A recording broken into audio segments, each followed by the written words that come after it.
So we've seen the ideas of vibrations and waves and how we build waves from vibrations that propagate in space and time. And we said that there's two types, or there's a way of characterizing the waves according of how that vibration occurs with respect to the propagation of the vibration itself. And then we said there's waves that are going to be transversal or perpendicular, which is the case, for instance, advanced use the case of electromagnetic waves, and there are waves that are going to be happening longitudinal or parallel, where the vibration is happening in the same direction of propagation. Those waves always require, as far as I know at least, a material medium, which means there needs to be something vibrating, so there needs to be something material vibrating. They cannot just happen in vacuum. Electromagnetic waves, in fact, happen in vacuum. But this is, again, beyond the scope of this course. So it will be matter probably of physics too. Okay? For the time being, let's say, we're going to analyze the case of longitudinal waves. Now, if you consider longitudinal waves, the best probably explanation is just imagine this slinky. If you see the slinky has areas when you send a pulse, right? It has areas where the thing is compressed, right? This is compressed, and areas where this thing is expanded. And this perturbation, if you take a single ring, the ring is moving back and forth, and the wave is traveling this way, right? This is me just doing that way, and then I can see the compression, and the compression travels. And so the idea is that the vibration is happening precisely in the direction of the motion, and so we call that a longitudinal wave. We saw that. These waves are also called compressive or compression waves. You can see this, for instance, in earthquakes. There's going to be a component which is going to be longitudinal. There's going to be one wave is going to be transversal. We'll not get into that, but just basically the idea, if you ever study earth sciences. So longitudinal waves are also compression waves. Why?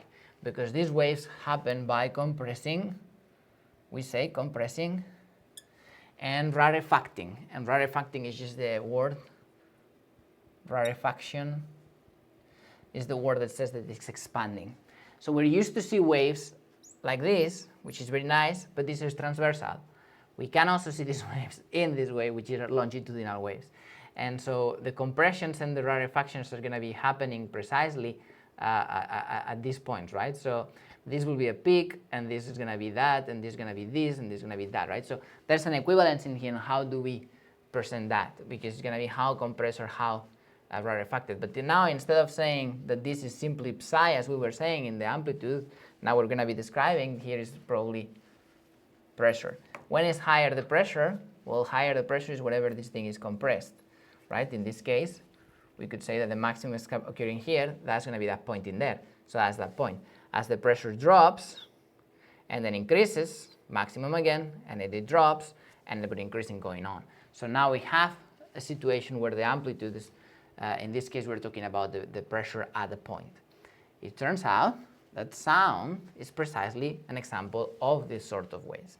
So sound is a longitudinal wave, and sound is, of course, a compression or a compression wave. Okay?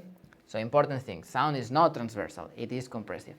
Spring can see it, but now instead of thinking of the slinky, you can think of atoms. So some atoms are going to be accumulated, and then others are going to be expanded, and then again accumulated and expanded. Expanded, right? And so forth. And so you see these are the atoms, right? So how does the wave travels in sound? Because you have atoms in the air or in the solid or in the liquid, and they're going to be just vibrating, and some region is going to compress and it's going to expand, compressing, and so the compression, you could see that the next instant in time happens at a different point, right?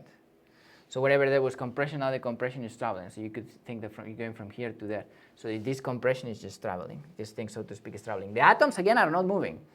The vibration is moving. The atoms are not moving, okay? There's no net transfer of matter.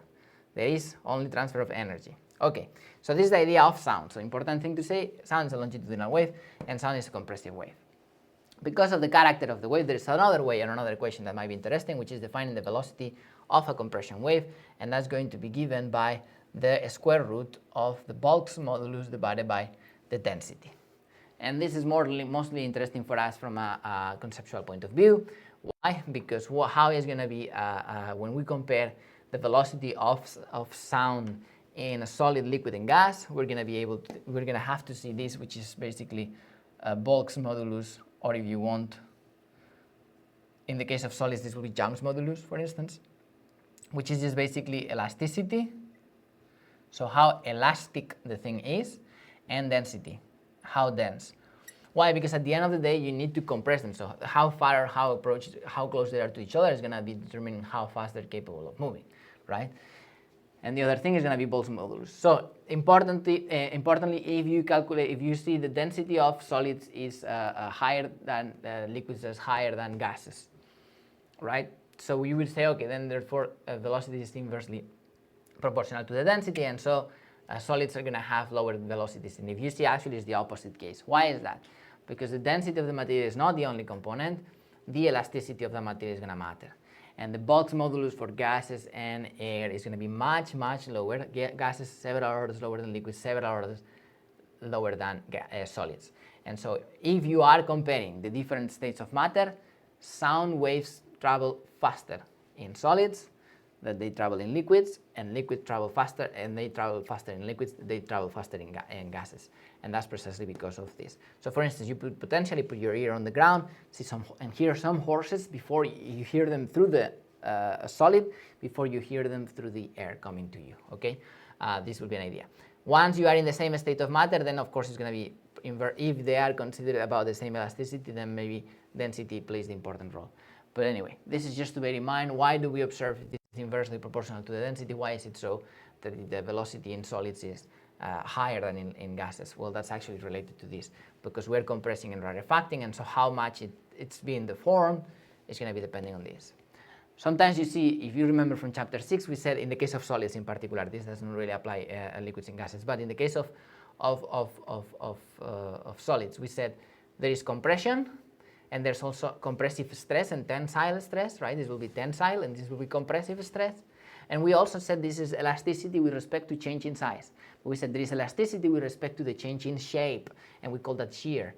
Well, we can also say that longitudinal waves in solids are compressive waves and tensile, right? But transversal waves are shear waves because they produce deformation. And that also is interesting when you go back to this idea of earthquakes, when you have transversal waves and longitudinal waves. So transversal waves are produce shear forces.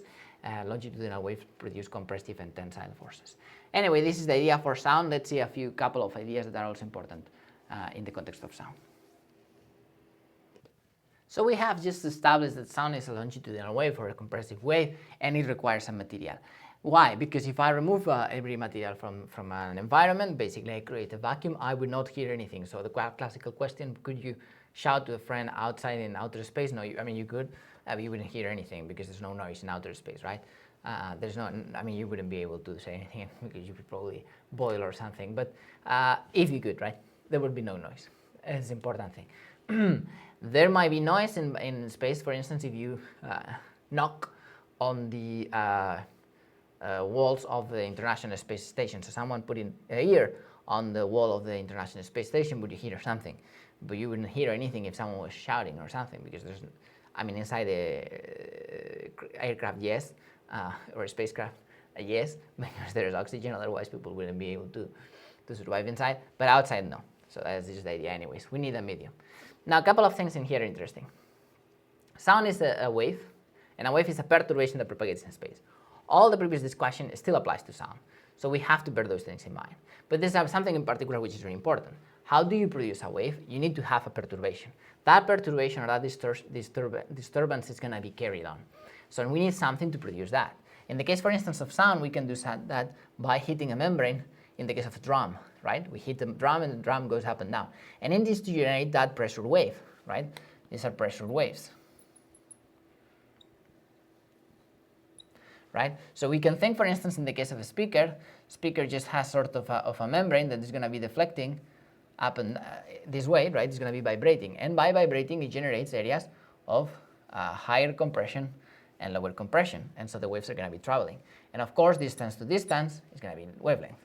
And how often it does one cycle is going to be the frequency, and in the inverse of that is going to be the period. So all the other things apply. But here's the thing, it's a pressure wave, so it needs to be oscillating, it needs to be vibrating, and the vibration happens in the direction of propagation. It's a longitudinal wave.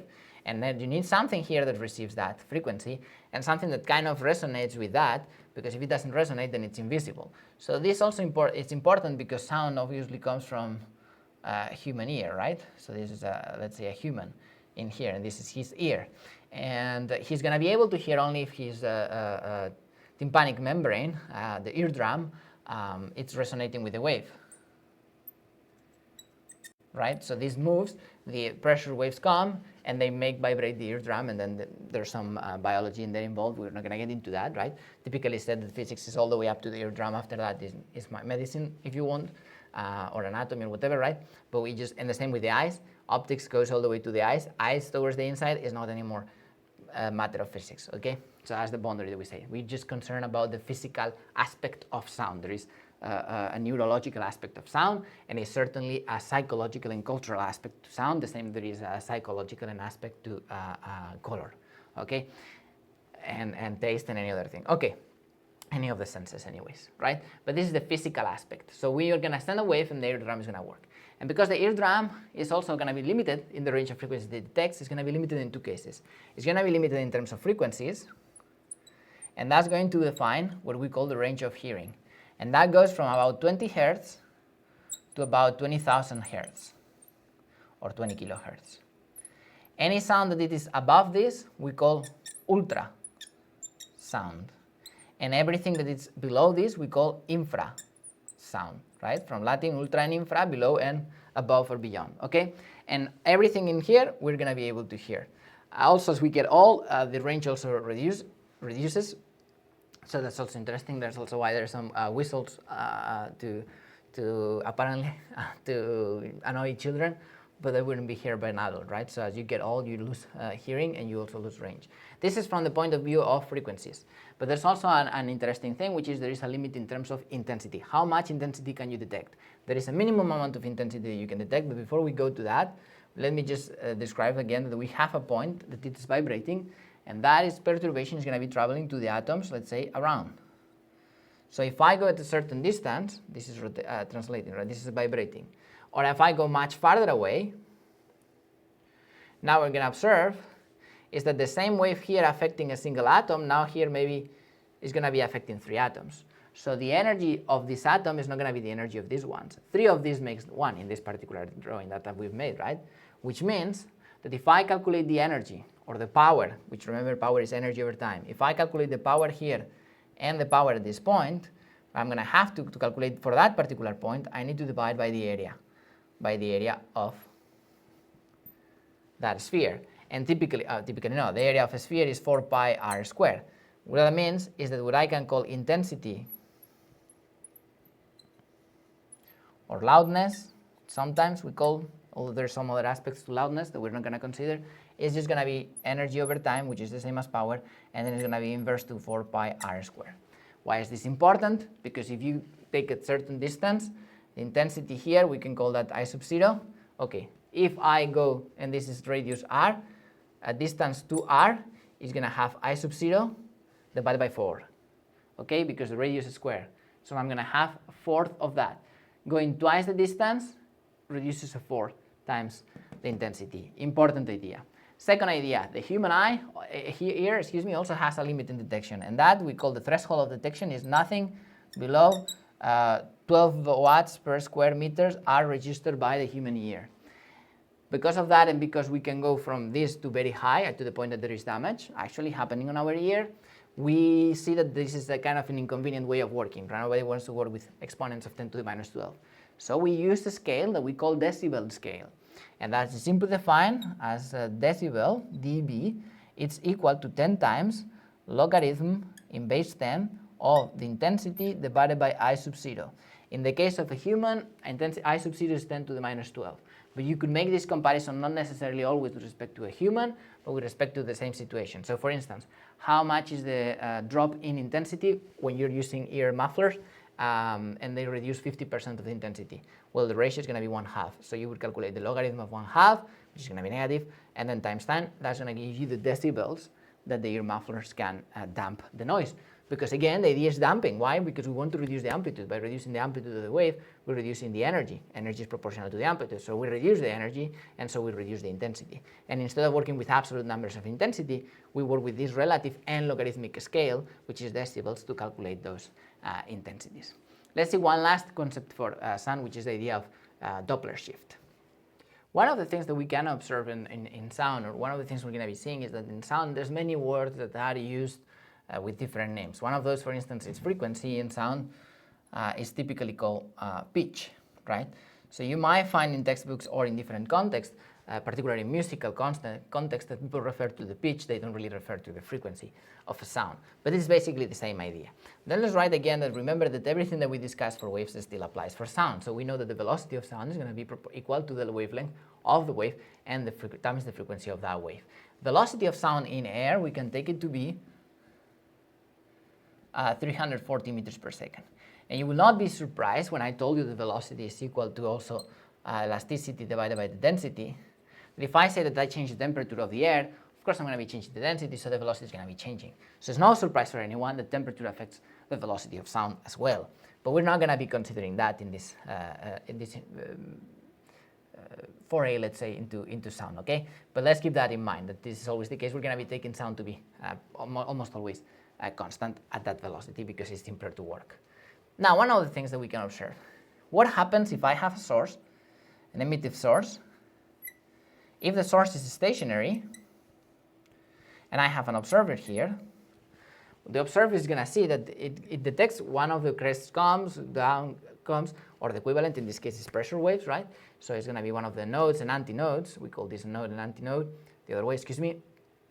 And so we're going to detect this maximum pressure, lower pressure, maximum pressure, lower pressure. So there's something you can do with your hand, like doing this, or just going with through your ear very fast. You hear a valley and a peak. Why is that? Because you're moving velocity, and again, remember, high velocity of air means lower pressure. Lower velocity, higher pressure, right? That's Bernoulli coming back here. So everything kind of connecting. So we can see that that's how we hear, by by high pressures and low pressures. Now, if we're stationary from the peak, from maximum pressure to maximum pressure, we call that, of course, the wavelength, right? And given that the velocity of sound is constant, of course, that's going to be inversely proportional to the frequency, right? It's equal to velocity. Let's write it here.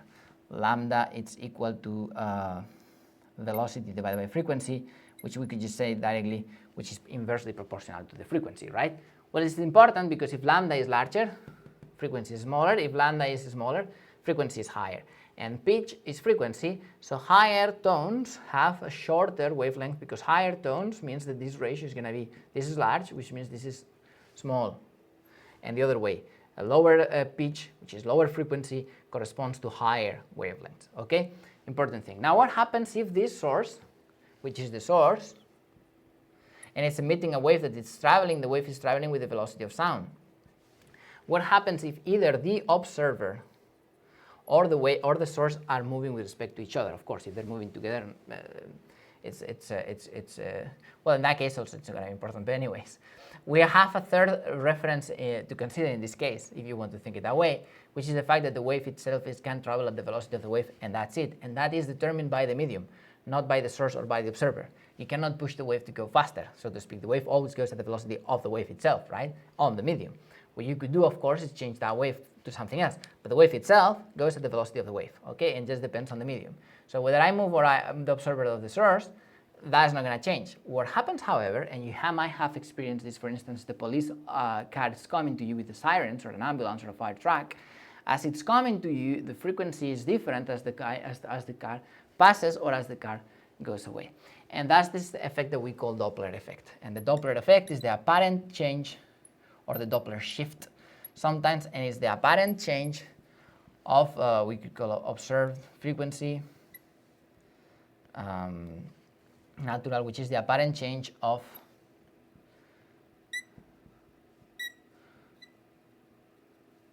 source. And this is the wave, and this is the wave.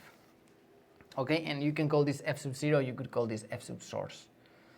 The frequency at the source, which is the one emitting, so that frequency is the one actual frequency being emitted, is going to sound differently for an observer if either the observer or the source of both are moving with respect to each other.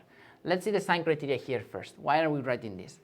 A plus or minus depends whether the observer is approaching you or excuse me, if the observer is approaching the source or going farther away. If the source, let's make it with the source, but then you can work out this on your own. If the source is moving, what's going to be happening is that first the source emits something, and an instant later the source is going to be here, and then it's going to emit something again. And so what you're going to be observing is that the waves start to accumulate. If the wave is traveling, if the source is traveling at a certain velocity, the waves because the wave is going to be traveling, but as the wave is traveling, this guy is traveling too, so this guy emits again, and then they go that way, and then the same with the third wave, and so forth. The next front. So what you observe is as the source travels, the wavelength shrinks.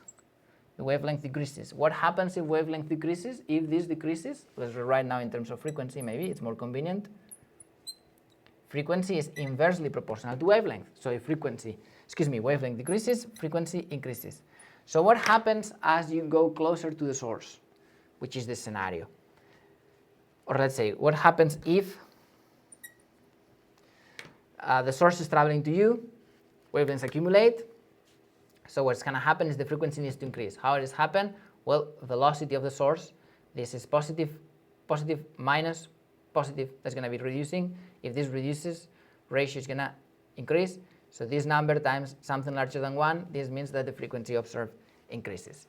And conversely, if I have a source that's traveling away, which we can actually see from here, and observing at the other side, the source is going away. So what the guy is observing is that the wavelength now is actually increasing. And if the wavelength increases, in this particular case, the frequency drops. Again, frequency is inverse, so this is larger, this means this is smaller. So how do we see that? Well, that's the case of the minus. If the source is, if the plus in the case of the source and the minus in the case of the observer.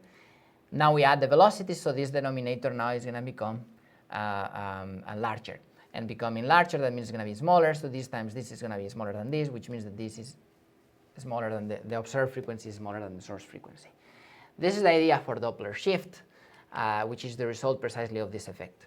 Now the sign criteria, you can write it without the minus and plus. What's important is saying the observer velocity, we take the plus and when we take the minus from this formula, and for source, when do we take the plus and when do we take the minus, which is actually the opposite, right? Just minus and plus. And because of Galilean relativity, we see that they're equivalent anyways, okay? What we're going to be saying is, as the observer moves towards the wave, the observer observes the waves becoming shorter, the frequency going higher. So what we're going to see is that this becomes larger. So this is B obs approaching the source. Likewise, if the source is going away, it's coming towards, right? If they're moving close, if observer and source is moving close, observer velocity take the positive plus. If the source is coming towards the observer, take the negative minus. And conversely, if the observer is going away, what he's going to be observing is that there is a larger distance because it's equivalent to this. This guy moving away is the same as if I take this fixed and I go away. This is Galilean relativity. So both minus and plus are taken in the case that this guy is going away and this is also going away. So as they get close to each other, take the plus for observer, negative minus for the source, and conversely, as they're going away from each other, take the negative for the observer and the positive for the source. And again, this argument you can see why it's necessarily minus or plus. And if you follow this sign criteria, then the velocity is always positive, and then you take the sign in there. Otherwise, you could just take plus and then minus on the denominator, and then remember to take positive or negative depending on the sign of the velocity. But this is typically the way it's approached because it's easier. This is the idea of Doppler. This happens because the waves accumulate. One last idea here it's important to notice is the idea of shock wave. You might see that as the waves travel faster, as the source travels faster and faster, at some point it might be traveling at a velocity which is approximately the same as the velocity of the wave. What happens here is that the waves start accumulating and you have a wave front, or everything starts to accumulate and you have a high wave front. That we call a shock wave because you can actually go above that velocity and then you're going to have what we discussed the sonic boom, right? Where's the sonic boom? Remember, sound are pressure waves. which means there's a lot of pressure accumulated. There's a lot of atoms. So as the airplane going at a very high velocity and accumulating the waves, which by the way you see not only with an airplane, you also see in the case of water waves with a boat traveling very fast. You're going to see that if you see it from the top, you're going to see that there is a cone, and at first you have the waves like this, but as the velocity increases, it just closes the cone. It's just sharper, right? Because the waves start to accumulate. So what would happen for someone that is near the boat, as the boat travels like this very fast, is that there is a lot of water accumulated, so it would go very high up and then very low down. Right? You can observe if you're in the boat and someone comes very fast, some idiot comes very fast and very close to you, you can observe that situation, right? So that's why it's important to be safety and all that, because it could make you capsize or something.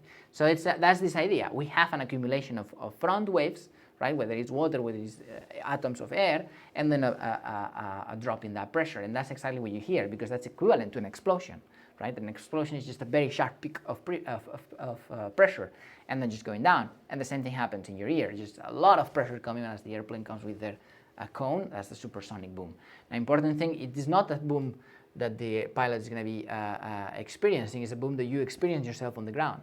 If by any chance you were capable of you hear the airplane pass and somehow you were capable of running ahead of the airplane, as the airplane passes again, makes another boom. So in fact, the airplane is always making boom as it goes to every single observer as it finds observers on space, right? So let's say that the airplane was traveling this way, right? Let's make it maybe in this small thing, right? So we have few observers in here and the airplane is traveling, and we say, hey, raise your hand when you hear the boom. And so the airplane is traveling from here. So this guy is going to raise his hand, then this guy is going to raise his hand, and then this guy is going to raise his hand. So it's going to be like a chain effect, because the airplane needs to be passing through his ear, and then the cone needs to pass through his ear and through his ear. And as the airplane passes, each one of these is going to be hearing individually a boom, which again is not the boom that the airplane itself creates when it covers velocity of sound. It's just simply the result of having a high pressure, right? Other examples of sonic boom, for instance, bullets, because they travel faster than the velocity of sound on air, typically. And also the cracking of a whip, right? That thing is also a supersonic thing, and so it does that click thing that we hear in the whip. So that is the idea of sonic boom or shock waves. They're accumulation of pressure, and that's what you hear. That's what you hear the explosion. But more importantly, it's the idea of Doppler shift. Doppler is the effect that it's going to happen in any waves. You're going to see also Doppler in optics, which is transversal wave. It's not longitudinal. But the idea is this one, which again doesn't depend if it's transversal or longitudinal, is as the source is moving, it's going to be accumulating. And a very interesting thing is going to be saying, however, and this is an idea that Einstein is going to have, and it's going to be allowing him to develop his special relativity theory, which is what happens if you were to be traveling at the velocity as the velocity increases with respect to the velocity of sound, light, excuse me, right? And you could have that, although it's impossible to have superluminical velocities understood as faster the velocity of light on vacuum, there are situations where you can have particles traveling at a velocity larger than the velocity of light on that medium. And so, for instance, it happens in nuclear reactors, and that has a fancy, well, from the guy who I guess studied this, which is Cherenkov or Cherenkov radiation, right? That's that effect.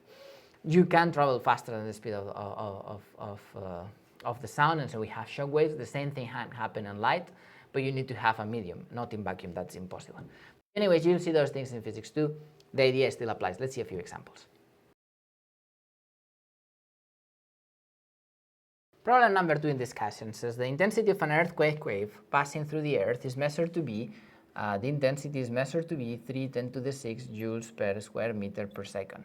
Now, joules per square meter would be, joules per second is power, and then joules per second per square meter is divided by the area. That's what we call intensity. Again, remember, intensity is power over area, or is the same as saying energy over time over area, right? Which is, of course, energy, area, time, which is so this.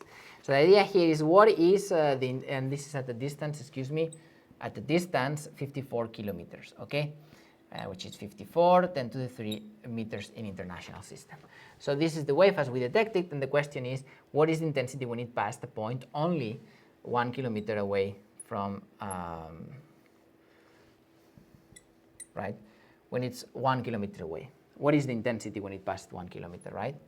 So what is the intensity here? Now, how do we know the ratio of the intensities? Again, remember, intensity is proportional to the same energy divided by the area. Now the energy over time is not the time it takes to reach you, it's the time for the time emitted, right? So it's the power of the wave, right? So again, this is power over area. So the power emitted is the same. It doesn't depend on how far you are. How far you are, it takes longer to reach you. But once the wave is emitted, and assuming it's a continuous wave, then that is irrelevant. What matters is how much power is emitted per second, is how fast energy is being emitted, which in this case is how fast the original vibration, which is the source of this, is actually being produced in the wave, right? So in this case, the only thing that matters is the area. So we can consider spherical waves, which is typically the case that we're doing, and saying, okay, at a point 1 kilometer in here, the area of the sphere is much less than 54 kilometers away, right? And what is that relationship? Is going to be that the power, that intensity, at 54 is the same power divided by the area at 54, and the intensity at 1 kilometer is going to be the same power at intensity at 1 kilometer. Again, the power is the power emitted. This is the power emitted, so it's the same emitted whether you are observing 1 kilometer away of 54. It doesn't matter.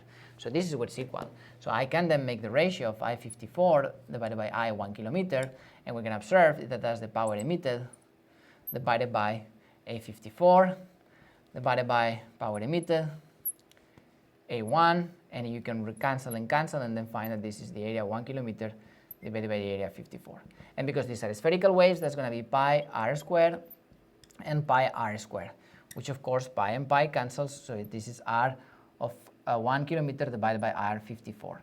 In other words, square.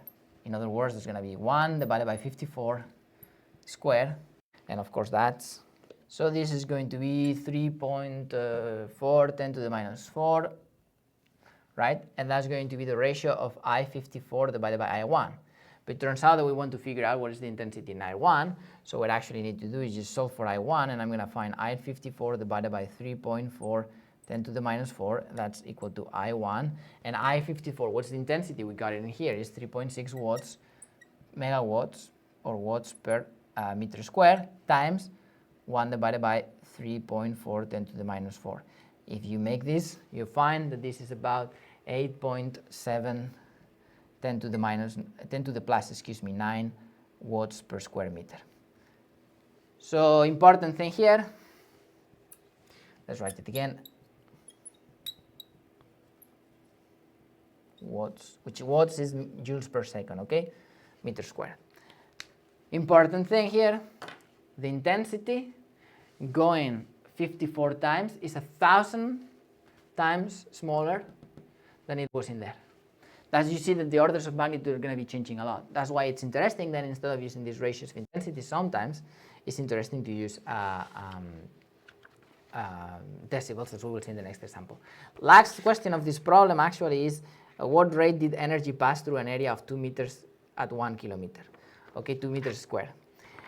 In this case is how much power it was delivered. And that might be interesting, for instance, if instead of we were taking, for instance, light, because solar panels are going to be receiving power as emitted by the sun. How large is the area of the power that you have is going to determine how much energy you capture from the sun. So in this case, of course, the power is going to be given by intensity times area. And in this case, we're interested in the area of how much did it say? 2 meters squared, right? And intensity at 1 kilometer. So in particular, we're interested in 1 kilometer, and the area is 2 meters squared. So what is the intensity at 1 kilometer? We just found it is 8.7 10 to the 9. What is the area at 2 is going to be 4 pi and then 4. And if you make these numbers, you're going to find out that this is approximately equal to 1.7 10 to the 10 watts. So what is the power experience at 2 square meters? That much.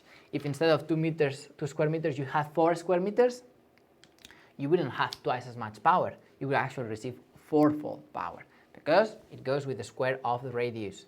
It's the area. Area goes with the square of the radius of a sphere. So it's important thing to bear in mind. It's a classical question. Just bear in mind intensities and how intensities change, not with the radius, not with the distance, but with the square of the distance, because we're talking about areas. It's the inverse of the area. Let's see more examples.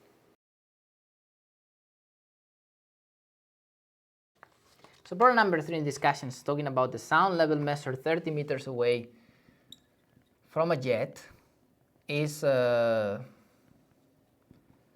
140 decibels, okay? And estimate the sound level at 300 meters. So we're asking, what happens if I just go 300 meters away? What is going to be the number of decibels in there, okay? And of course, you ignore reflections on the ground and so forth. So what we're basically saying is there's going to be an airplane, right? And it's just making some sound, and we are going to be 30 meters, and then what happens if we're 300 meters away? And of course, excuse me, this goes back to the same idea in here, which is the intensity is going to be dropping with the square, of the area, right? A square of the radius, in other words. So we're going to be observing. So there is waves, right? And they're going to be traveling to a larger area because we're farther away. Okay. In here, of course, we could just make the ratio of intensity. There's a problem, however. We have not been given the intensity at 30 meters. We've given the decibels because we're concerned about humans, so that's much more convenient. So what is the formula for that? It's going to be 10. That's going to be the logarithm of the intensity at 30 meters divided by I sub 0. So if we want to find I sub 30, we need to solve for beta. And beta is 140, so we're going to find that 140 is equal to 10, and it's equal to the logarithm of the intensity we want to find divided by 10 to the minus 12, which is I sub 0. And from here, remember, of course, that the logarithm of in base 10 of x, this is the same as saying 10 to the power of I, it's equal to x, right? So we're asking what power would give us, power of 10 would give us the argument of the logarithm, okay? And so in this case, what we're saying is going to be 14 equal to the logarithm of I30 over 10 to the minus 12. You can solve for this, which is 10 to the 4. Is going to be 10 to the 14. It's equal to I30 divided by 10 to the minus 12, which of course means that I30, the intensity at 30 is going to be 10 to the minus 14. Let's write it in here. I30 is going to be 10 to the 14, 10 to the minus 12. Sorry, that's too much tens. 10 to the minus 12, which is of course 100. So 100 watts per square meter. Okay, that's sort of the intensity we are receiving in this case. Now, at 300 meters, what will happen there? At 300 meters, we are 10 times as far, right? And so let's go with 100, so it would be 100 times lower intensity, right? So we would obviously immediately expect this is 1 watt, but we can do it. 300 is going to be the same power. We could figure out the power from here, or we can use the same ratio that we said before, which is basically the I30 to I300, or let's do it the other way. What we just obtained in the previous example. I300 at respect to I30 is going to be the area at 30 divided by the area at 300, and of course it's going to be the radius at 30 over 300, which of course is 1 over 10 squared, by the way, and so it's 100. And so that means that I300 is going to be I30 divided by 100, which is 100 divided by 100. So it's 1 watt per square meter. Okay, by the way, this is 1 watt per square meter. The limit of detection, the lower that we can detect, is 10 to the minus 12.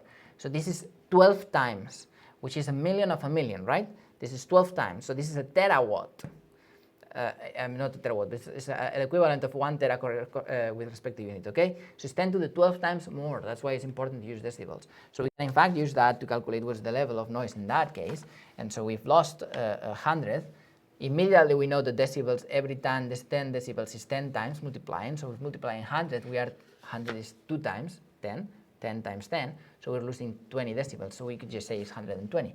But instead of doing that, we can just simply figure it out with a formula saying that this is the logarithm of the intensity is 1, 10 to the minus 12, and of course that's going to be 120 decibels, okay? So this is the answer to the question, and if you go to scales where they show you the pain or how hurtful or painful it is to hear these things, you're going to say 120 is extremely crazy. We're just saying it. It's 12 orders of magnitude larger than the minimum, right? So this is going to be painful, and that's why workers in airports wear the air protection, right? Because it is a lot of power delivering to the eye. Even if you go 300 meters away, it's a lot. So that's an important thing to bear in mind, how intensity changes with the area, but also how it happens in decibels. Every 10 decibels means that you are multiplying 10 times 10, almost, times 10 the intensity of the wave. If you divide times 10, then you lose 10 decibels, because that's going to be negative, so it's going to be minus, right? So this is the idea of decibels. Don't say, if I multiply times 100, how many decibels are increasing? 20. If I divide times 100, how many decibels are losing? 20. Okay, and this is the idea to bear in mind in decibels. Problem number 4 in discussion is actually pretty simple. It says there's a trumpeter player at the sound level, one trumpeter, right? It's playing at the level of 75 decibels. And the question is, what happens if three guys are going to be playing the trumpet now together? Instead of one, you have 3 of these. And all of them, of course, are playing the same trumpet with the same intensity. What happens? What is the new sound level? The sound level, they're asking about decibels. So how do we calculate that? Again, this is a particular case where decibels are not going to be defined with respect to the hearing threshold. I mean, you could then make the numbers, but that's pretty silly. What we're trying to be doing is just making a comparison of what happens in here. Now we're going to be observing, of course, is that if we have 3 guys, it's not that we're doing 3 times 75. Don't do that, that's crazy. Okay? So it's not 3 times 75 decibels. It's going to be now that instead of I over I sub 0, we're going to happen now 3 times I over I sub 0, because we have 3 times the source. So what happens is the power multiplies times 3. Area doesn't change. What's multiplying is the source, is the power or the intensity of that wave, that sound. Right? Instead of 1 trumpet, we have 3 trumpets. And so what's going to be happening now, of course, is that we have 3 times that. So we're going to be the decibels are going to be equal to 10 times logarithm of 3 times intensity divided by the intensity. And so this cancels, so we're going to have 10 times the logarithm of 3. And if you calculate that, this is 0.47, so that's going to be 4.7 decibels. So how much does the intensity increase when you, instead of having 1, you have 3 guys playing the trumpet? I don't know what that is, trumpet. So you now have 4.7 decibels more. So what is the actual sound? By the way, this is the change, right? We could just say this is the change in beta. What we're actually interested in, the change in beta, of course, is going to be, or the final loudness, is going to be the sum of 3 trumpeters. It's going to be the sound of 1 trumpeter plus the difference from 3 to 1, basically. In other words, what we're going to be finding is that we have the 75 decibels plus 4.7 decibels, and so it's going to be 79.7 decibels.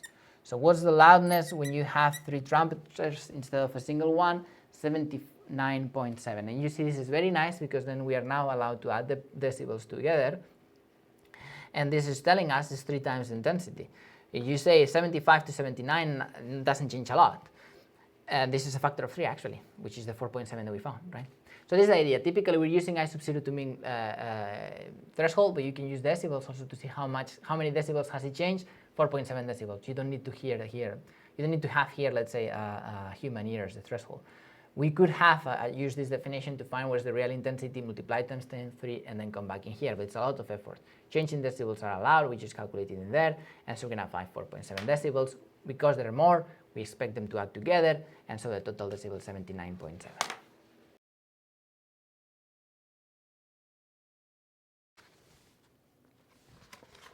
Let's see one last problem, in this case an application on Doppler. In this case we have the siren of a police car, right?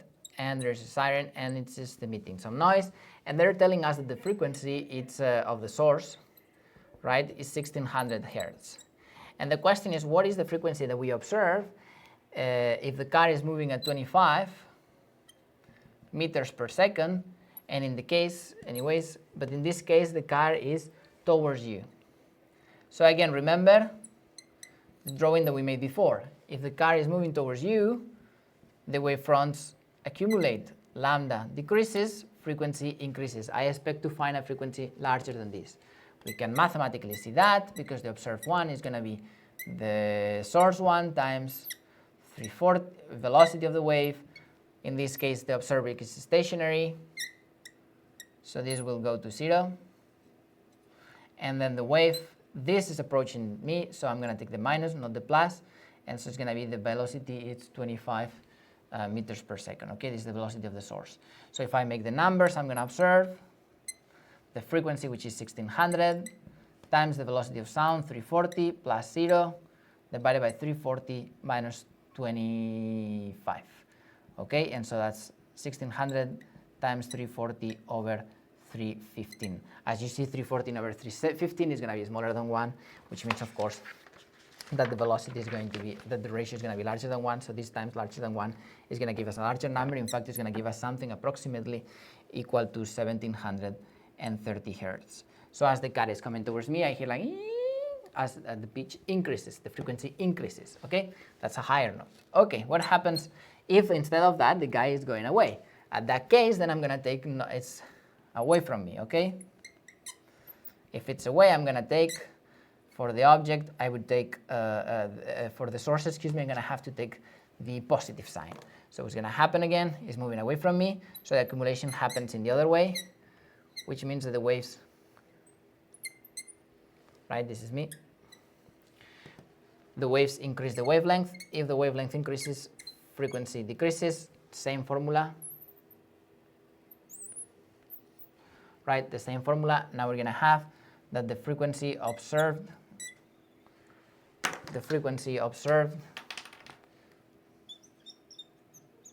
is going to be 1600 the same, but now we're going to take velocity plus observer, this is 0, this doesn't change, we're not moving, but now we're going to take velocity of the wave plus the velocity of the sound.